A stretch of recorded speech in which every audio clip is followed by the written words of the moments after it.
And it was really, really good time for her.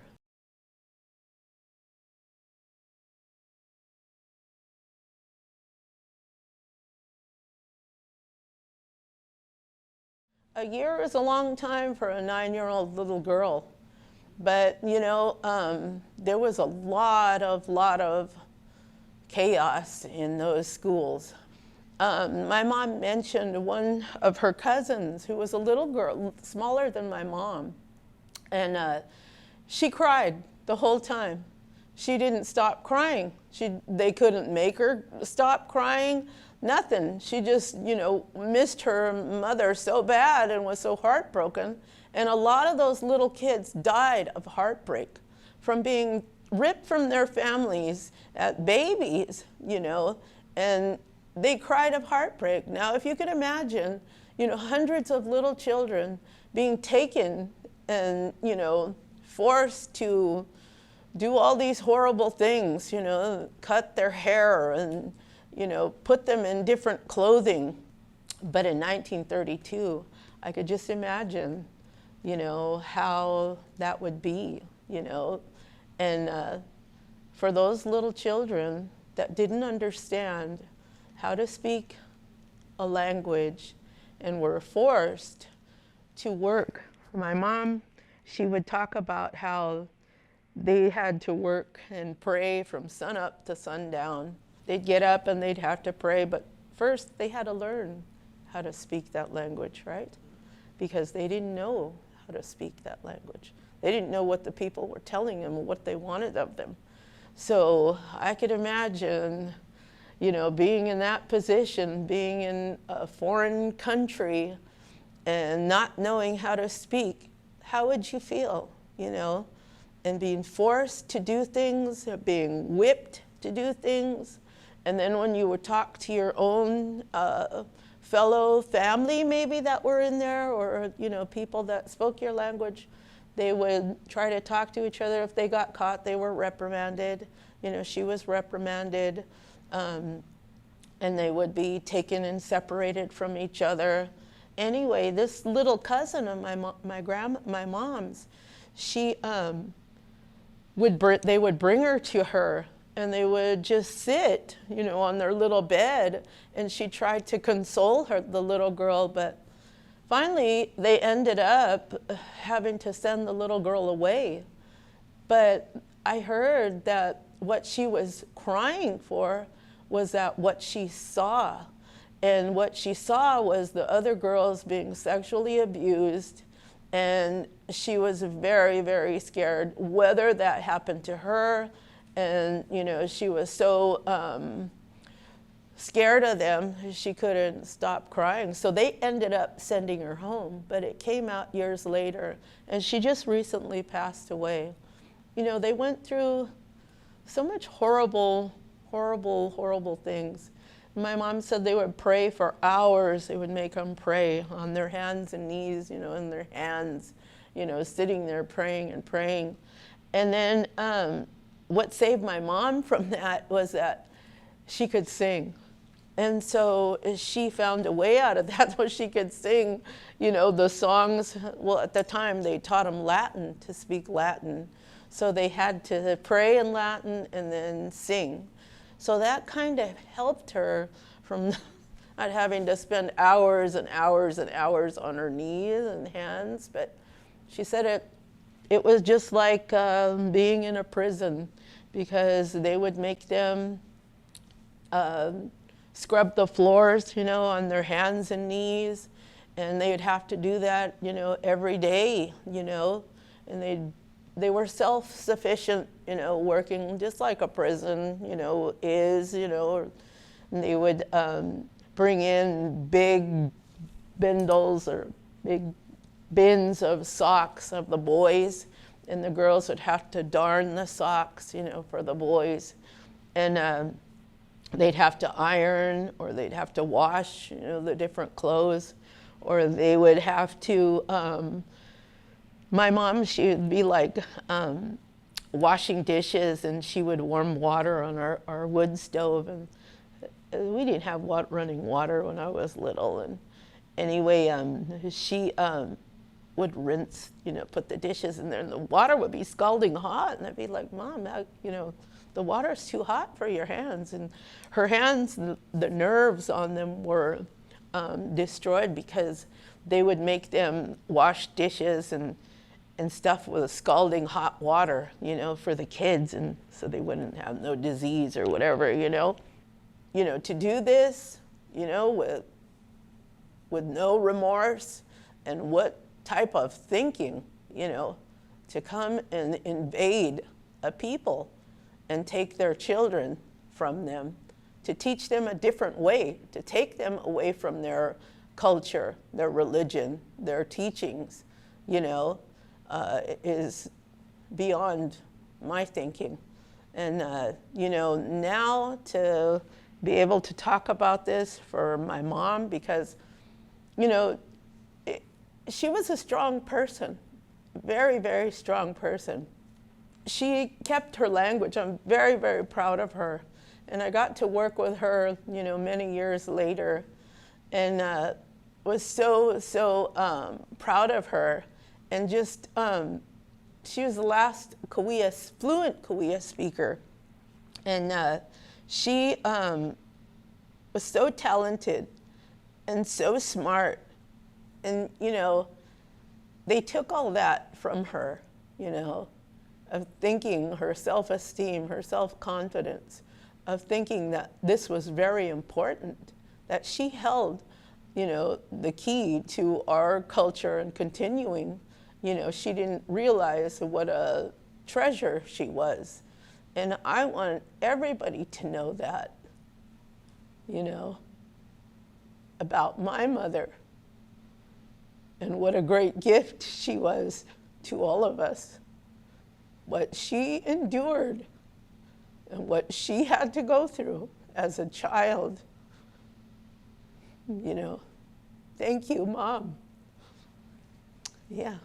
So anyway, you can see, it's very emotional, to see your mother cry, when you're a child, about the treatment of the kids and what she's seen. Because my mom was a very quiet woman. She wasn't loud like I am, She wasn't like that. She was a very soft-spoken person, very wise person. And I think that's how she got through, keeping her mental wellness, keeping her culture, keeping her language, all those things they couldn't take from her. So this is what happened to my mom. She spent 3 years at St. Boniface. And anyway, when she was 14, they took her to St. John's in Arizona. She got very ill. She got very sick. She got rubella. So she was very, very sick there. She didn't spend too much time there. And it was kind of a good thing in a way, that she got that, because she was very, very sick. And so they sent her home. So that was the last of her experience of the boarding schools. She came back, went to Sherman, and then didn't do well there. She didn't spend maybe a year there. And then she went to Hemet, and she got sick with fumes going back and forth from, from the res to Hemet school. And she couldn't, maybe the rubella, made her, so sensitive to things. But my grandma cured her, and she just stayed home after that, and I'm glad that she did. But we gotta, thank all of our grandparents and grandmothers, because they went through a lot of things that were, impacted them greatly, and they were strong people. Now, every little thing is an emotional distress, and, something that harms us, and we tell people about it. Well, they didn't have that choice, They just had to live with it, and whatever they had to, hand down to their children, you know. Sometimes it wasn't their fault, you know, because they had to go through things that they couldn't talk about.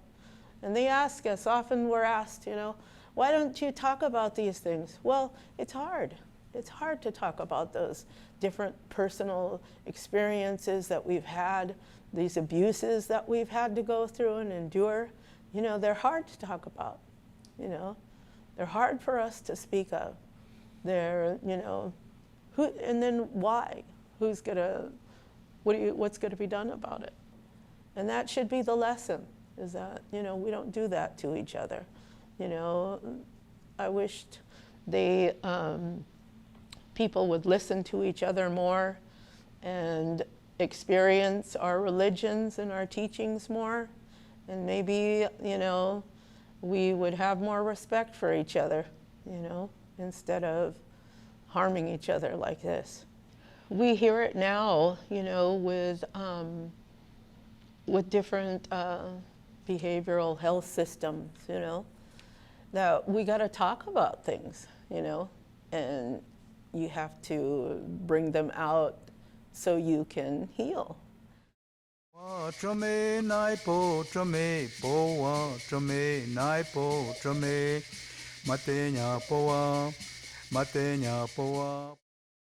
Many families have generations of boarding school attendees, with experiences that varied greatly.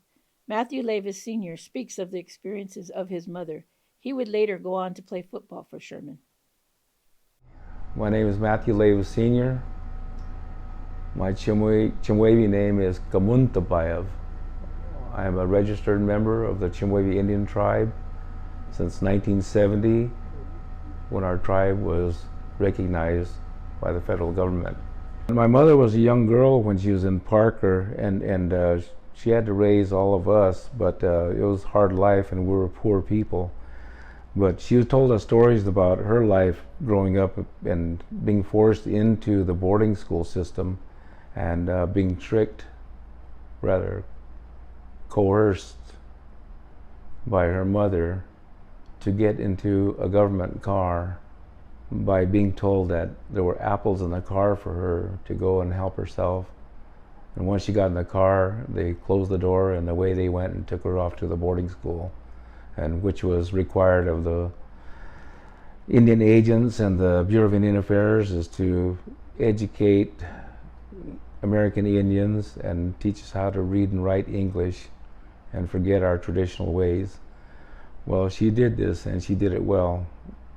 And it wasn't until 1992 we had political turmoil up here that I ever heard these words come out of her mouth, is that she was made to be ashamed of being an American Indian because of what the boarding schools had done. But the boarding schools was good to my mother because she enjoyed being sent to Sherman Boarding School, Sherman Institute, in the early 30s, and she graduated in 1939, and she befriended a lot of people from all the different tribes, and still remember them to her death. It was after 50 years we were able to get her together with some of her former classmates, and to see them get together and reminisce about their early days at Sherman and going out into the orange groves and getting oranges in pillowcases and coming back to the dormitory and going out exploring and just having a wonderful time. But she was getting an education. She was at least learning how to read and write, because she understood that she had to read and write in order just to survive. So that's why she impressed it upon us, but she never impressed culture upon us to the extent we're forcing us to speak our language. However, we had uncles who did that and aunts who scolded us for not speaking the language. But in our hearts, we knew the language and we knew what they were saying. We just wouldn't speak it. Why? Ashamed to speak our own language. because the only thing we could talk is English, and we could speak English well. So culture was put on the back burner for us, but it was always there, and the way we grew up in that lifestyle of being raised in a village was important to all of us because it gave us a sense of who we were and what we were. We were Nuwu, the people. Sometimes the boarding schools provided opportunity. Students' work towards agency and activism made Sherman the school it is today. Howard Dallas remembers the tragedy that led to his sisters and himself attending Sherman Institute. It's good to be home. I came to Sherman in 1966. I was 11 years old. I come from a family of 16. Unfortunately, my father had passed away in 66, and because we had such a large family, our relatives decided that it would be best for the older kids to come to Sherman Institute at that time. So when I first came here, the morning I got here at 2 a.m., rolling in through the gates, I see these big old archways. And to be honest with you, I thought I was going to an institution for bad boys, because I was somewhat of a young rebel rouser at that time. But living here at Sherman was the greatest thing in my life. This is my home. I grew up here, and I consider that my home.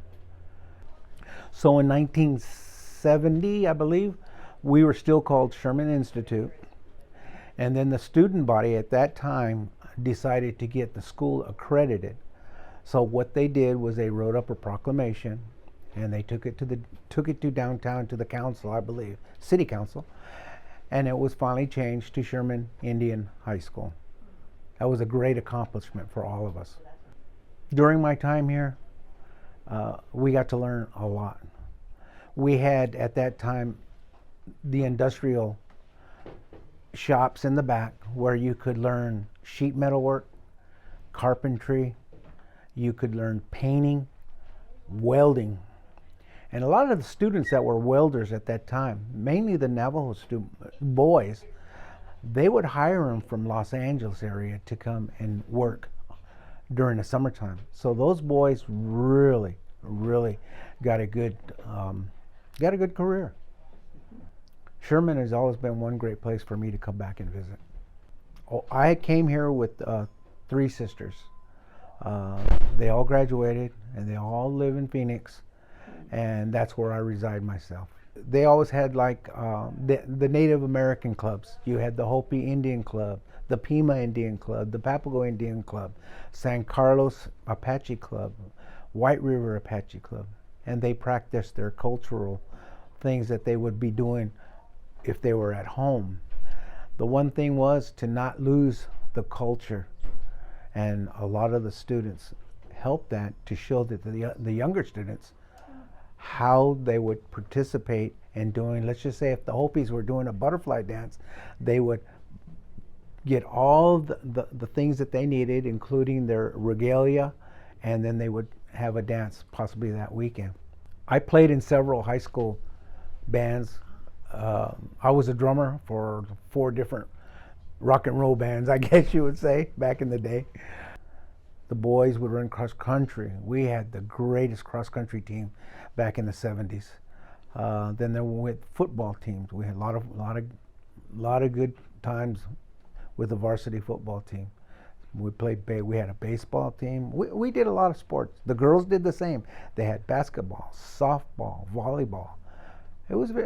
The school was very, to me, was to try to keep the students busy. And that's what really transpired, is keeping busy. June Puhuyasva James is my significant other. We met here at Sherman. I believe she came here in 1970. She graduated in 1974. I graduated in 1972. And while we were here, we were boyfriend, girlfriend. When I graduated in 72, her and I parted ways. And then she went on to raising her family, and I went on to raising my family. And it just so happened some 40 some years later, we just got back together again. And it's so nice because we have the exact same memories to share with each others. And especially coming here today, the excitement, we are both very excited just to come back. Well, to me, it's home. Again, this is where I grew up. So I tell my children, in 1966, when I went to Sherman Institute, I wasn't able to go home for Christmas. And all I got for Christmas was a basketball. But all the boys throughout the school, that's all we got, was a basketball. So when they come to me every year at Christmas and say, hey, Dad, I want this, and Dad, I want this, I always sit them down and say, in 1966, when I went to Sherman Institute, and they always say, okay, Dad, we know all you got was a basketball. It was very hard at Christmas time because you couldn't go home. If your family didn't have enough money to send you for a bus ticket, you weren't going home. So you stayed here. You stayed here. And then what they would do, they would put a list up on the bulletin board, and it would say, anyone who would like to go with a family outside, sign up. So you'd sign your name up, and then somebody would come to say, yeah, I need 2 people. And you'd be standing out there waiting, and you just go with them, and then you'd go home to their home for Thanksgiving dinner. A lot of the things that we did in the 60s, we worked on weekends here. They would come, someone from the city, if they needed their yard clean, they would come and pick up the boys, and they'd have them all day Saturday. If the guys that were in the painting classes, if they needed painters, these guys would go out for the day and help paint somebody's house, somebody's garage, or whatever needed painted. They would pay us $1 an hour. So if you worked 8 hours, you got $8. And that was just enough to go to the Arlington Theater in Arlington to buy you and your girlfriend or whomever popcorn and soda. As far as getting money from home, there was none. I came from a family of 16. And right after my father passed, my mom never remarried, and she raised the rest of my brothers and sisters. So it was a hard thing for her to do, to send money at that time. But luckily, I still had my 3 sisters here, and they took care of me. If I ever needed $5 or something, I could go to them, and they would give me some money to go to the, let's say, the school dance on Saturday night. It cost $1 to get in. Well, they would give me some money to go to the dance, or even to the theater to go watch a movie. But if it wasn't for my sisters, I don't know what I would have done.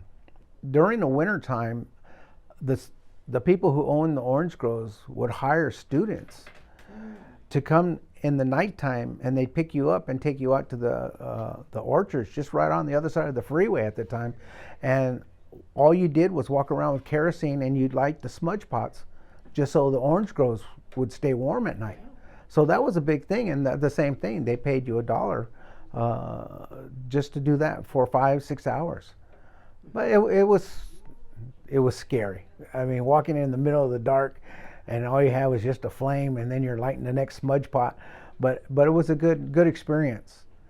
I was a student cook. I would go in the morning at 4 o'clock in the morning, because breakfast was at 7.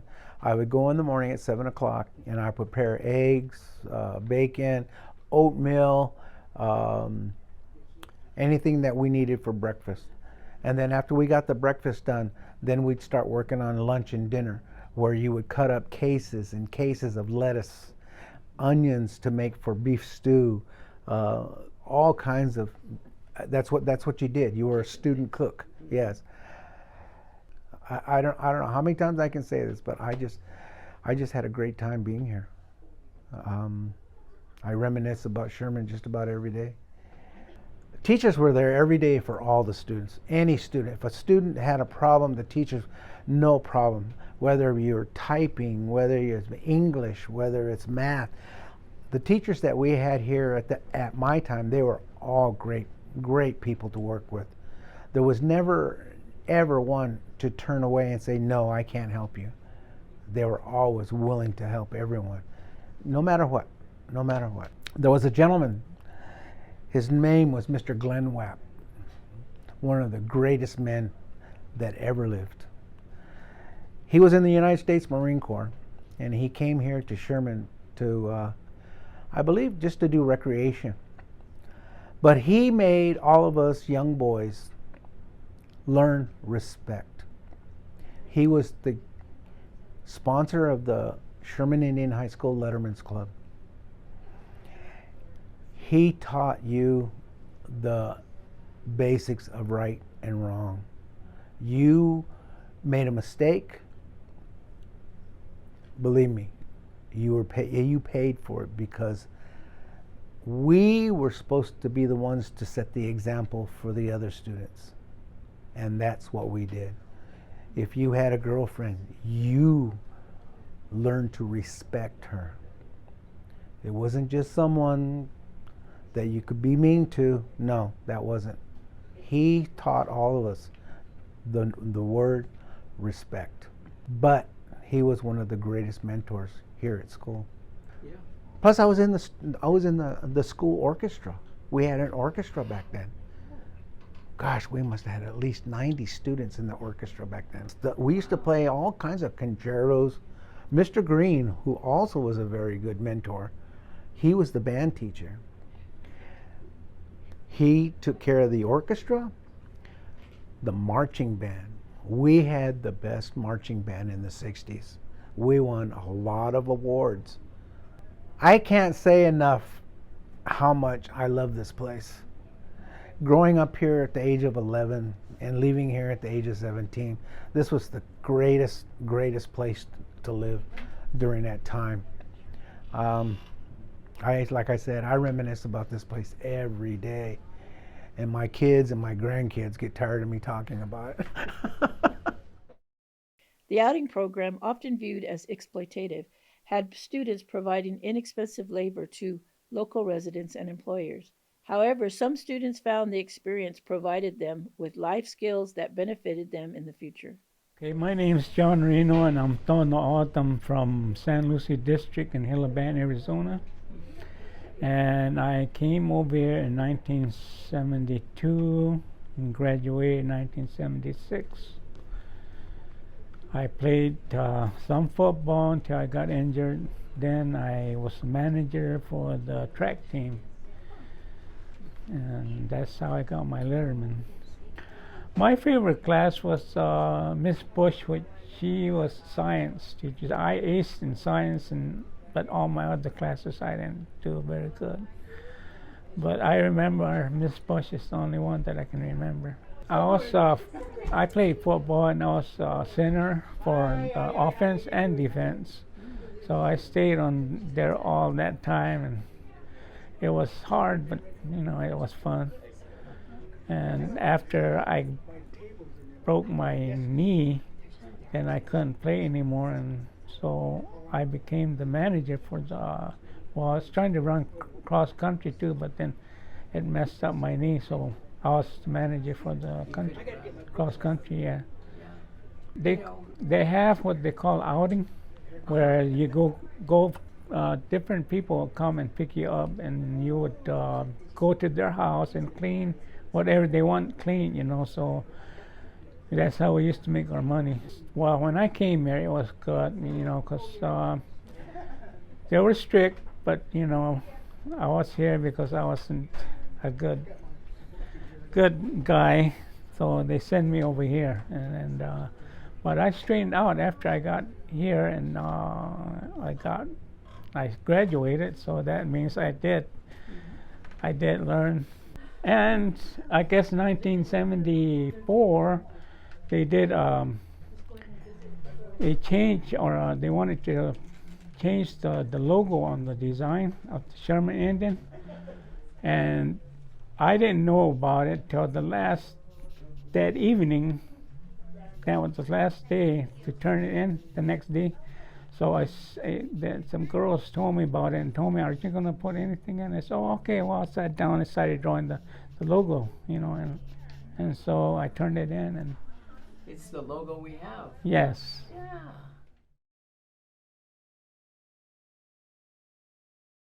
Some boarding school students did not know of the rich heritage of American Indian culture or that there were tribes other than their own. Sherman gave them this knowledge. My name is Doris Perkins. I came here to Sherman back in '71. I'm from Salt River Reservation, Pima, Maricopa Reservation. When I first came, I didn't know anything about a boarding school. I was so naive. I thought Pimas were the only Indians. When I got here, I was so surprised at all the other tribes that came here. And my mind just like opened up to the whole campus of knowing that there's other Indians, not only Pimas, all the other tribes. During the summer, we got to work at different places. I worked at Norton Air Force Base, watching the little children in there, the preschoolers. Met a lot of friends, a lot of good friends, good people. The staff, I loved all the staff. I don't think I felt bad about any of them. It's just like so many people that I met, and it's really, I enjoyed everything about this school. The home ec teacher, I think that was the only time I ever took up sewing, was because I had to in home ec, but I love the dances they used to have, the store, restriction when we got in trouble. That's why I learned how to buff the floors and strip on wax, and I remember they used to bring our family, our parents, for a week to stay with us. We got to stay with them in hotels, and they put us up there, and we stayed a whole week with them. Yeah, because in the beginning I got really homesick, but I got used to it, I got used to it. A couple of times I called, I said, I want to come home. There was different tribes singing, dancing, but I remember we had a popover or fry bread contest, and I won. My granddaughter's with me, so we came, and I'm showing my granddaughter, all these things. And I said, "You want to come to school?" And she goes, "No." Some students went on to work for the school after graduation, watching a new generation come and go through the school. My name is Walton Walker. I'm a Wallapai Supai from Peach Springs, Arizona. And how I heard about Sherman was with my dad went to school here in 1932, 34, somewhere like that, but I don't really exactly know if he graduated here or whatnot, but he was just associated with Sherman Indian High School.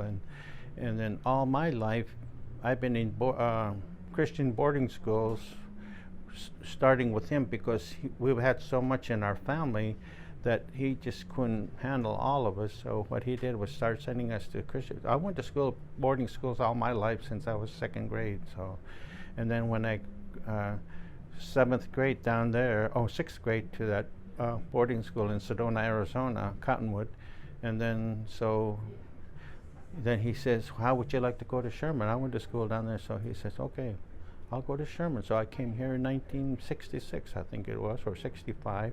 I went to school here 4 years and just loved this place, and graduated in 71, and then I went to work here. And my brother worked here, so I asked him if I can stay with him and go to school at Riverside City College. Like I said, I worked for Glenn Webb. He was a recreation specialist, just retired from the Marine Corps, and came here and worked with the students with recreation departments to curricular activities after school hours. He said, "Well, what do you think?" He called me Waldo.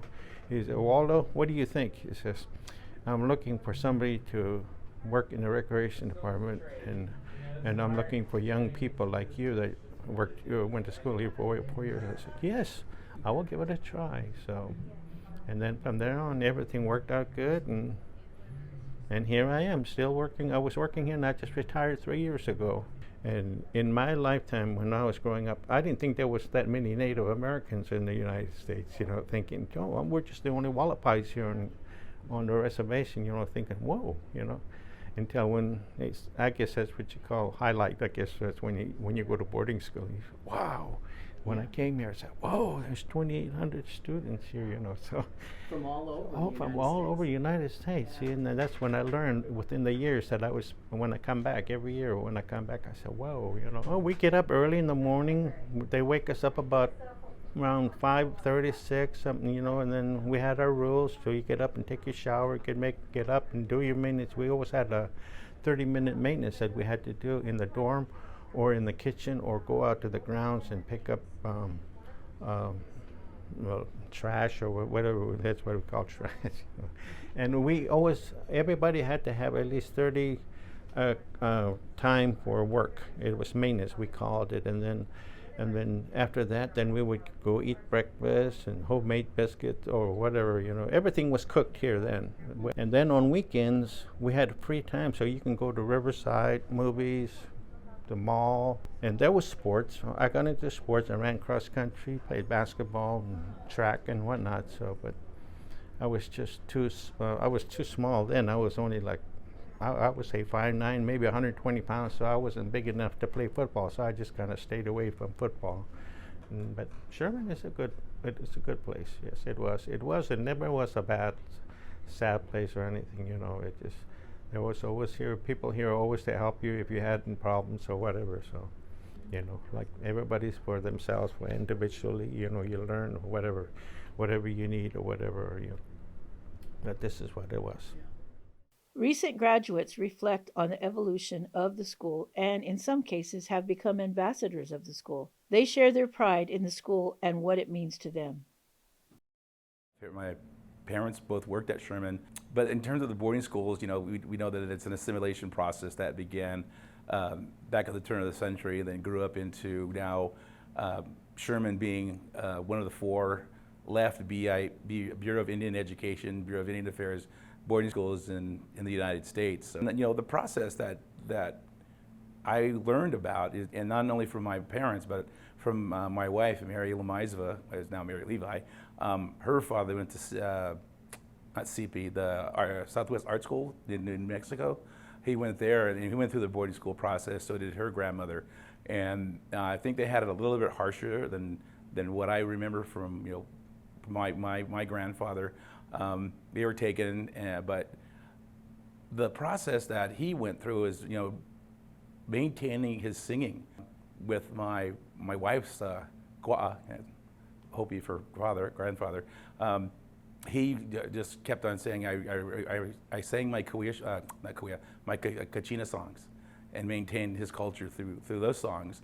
And again, tying into what my father did, you know, that's some of the process that students there have gone through. And then for me, when I was there for 2 years teaching history and government, civics, it turned out to be a very pleasant time, you know. And those kids would teach me something about their tribal council, from the Utes, from Utah, you know, the Hopis, the Navajos, all kind, you know, different tribes that were there, and finding out, well, this is the way our tribal council works, be it White Mountain or Colorado River Indian tribes, or back at Hopi. The context of those students living on campus too is very, very interesting. Now you have to fend for yourself, basically. I mean, they had kitchen, they had everything, but, you know, you had to learn to do your laundry. You had to figure out, you know, what are you going to do after school. But then you'd be like a family. It became almost an extended family with these students. And after 4 years, it was sad to see them go, going back to wherever, the reservation or wherever college, university they wanted to go to. But with the boarding school education, you know, it opened the avenue for just those opportunities to go to UCR, or go to RCC, Riverside City College, or go to another university or two-year college near the reservation. Have good times that were there for the students. The Apaches would do their crown dance dances out in the community, and the parades. I mean, my dad also was in the band, and they would play over at USC. They would play at all these private colleges around, and that was interesting too. In the more than 100 years since Sherman Indian High School, formerly Sherman Institute, opened its doors to Indian students, much has changed. Early Indian students faced attempted assimilation and the destruction of their languages. In the late 20th century, boarding schools became more tolerant of indigenous cultures, songs, stories, and languages. Over time, students learned from each other about the many cultural traditions of Native American students. In 2021, Deb Haaland, the first American Indian Secretary of the Interior, created the Federal Indian Boarding School Initiative to address the intergenerational impact of boarding schools on American Indian peoples. She concluded, "While we cannot change that history, I believe that our nation will benefit from a full understanding of the truth of what took place and a focus on healing the wounds of the past." Understanding American Indian boarding schools is complicated. Some students enjoyed their boarding school days and have a strong attachment to the schools. Others hated their experiences. Both views appear in this program. These are not stories. It can't be just one-sided. And they're not just stories, or, when you say stories, I take that as you don't want to listen. You're thinking, I'm telling you a fairy tale or a fable, This is true, and if you're not ready to listen, I'm not ready to talk to you.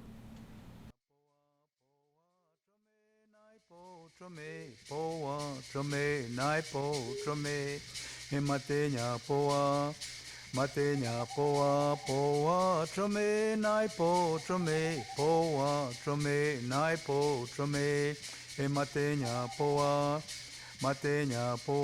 poa trome nai po trome e matenya poa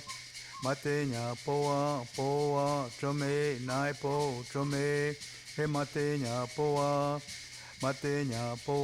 poa trome nai po trome poa trome nai po trome he matenya poa poa trome nai po trome poa trome nai po trome he matenya poa poa trome nai po trome poa trome nai po trome he matenya poa